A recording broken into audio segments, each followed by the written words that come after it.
And as the virus outbreak continues to put pressure on America's healthcare system, organizations such as the National Bone Marrow Center are urging volunteers to step up. Here's One America's Jack Posobiec. Well, we're very excited to welcome here to One America News Brian Lindbergh. He's the Chief Policy Officer, Chief Legal Officer of the National Marrow Donor Program. Now, obviously, a lot of the health system is being impacted by the coronavirus outbreak, and a lot of stress is being put on the system. So I wanted to talk to you, bring you in today to find out what the administration is doing to help organizations like yours that are out there and to work with hospitals, and also what you're hearing out there. Brian. Yeah, Jack, thank you for that. I appreciate the time today. Yes, so National Marrow Donor Program operates the nation's registry of volunteer bone marrow donors. Bone marrow transplant today treats upwards of 70-plus diseases, in many cases otherwise fatal, catastrophic diseases like leukemia, lymphoma, other blood diseases and disorders like sickle cell disease, etc. Many times, bone marrow transplant for a patient here in the U.S., this is their last chance at a cure.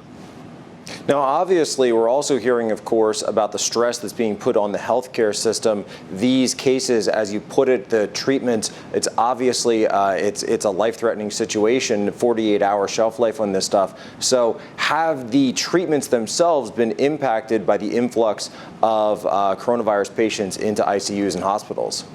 So as of right now, what we know is, over these last 2 weeks, we have not experienced any delay in getting bone marrow products to their intended recipients here in the U.S., and those recipients are getting their transplants. Now, of course, Jack, our concern is the concern that's shared by millions across the country, that our healthcare systems will become so overwhelmed that those patients who are in need of transplant aren't able to get that because resources have to be deployed elsewhere. But for right now, we're very happy to be able to say that every one of those patients that has been scheduled for a transplant, needed to get that transplant in an urgent way, they've gotten that.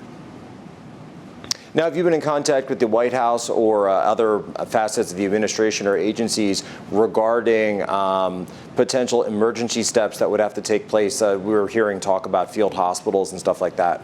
Yeah, it's a great question. Our interaction with the administration has obviously first been the immediate acute issue, making sure that those bone marrow donations that were made overseas get to their intended recipient here in the U.S. But we've also been having a broader conversation with the administration, because what we know is this: as more and more international borders start to close, as airlines continue to cut back on the number of flights that are being scheduled domestically and internationally, as our heroic donors and volunteer couriers and trained courier force starts to end up quarantined after travel, our ability to facilitate those transplants, to get that bone marrow to the recipient who is unfortunately going to die in the absence of that transplant, as those dominoes continue to fall, we realize that we,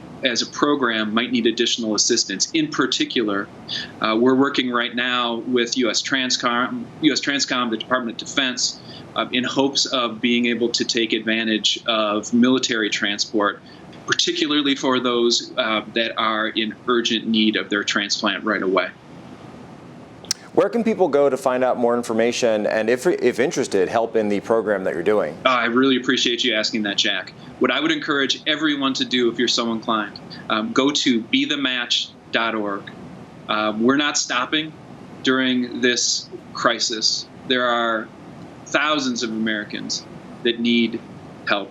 They need a bone marrow donor, and they need it quickly. In the absence of a bone marrow transplant, unfortunately, thousands of people will die. And so go to bethematch.org. Please take a look at what we have set out there in terms of our coronavirus response. We're always interested in registering new donors to the registry.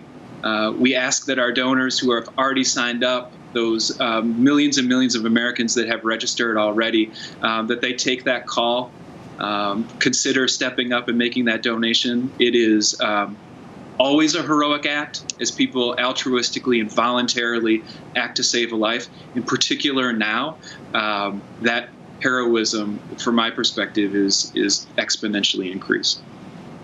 All right, Brian Lindbergh, National Bone Marrow, thank you very much and appreciate your work and all you do. Jack, thank you so much. We appreciate it. Want to see more videos like this? Click on the link below and subscribe to One American News on YouTube. And call your cable provider and kindly demand that One American News is added to your lineup. Call and subscribe today.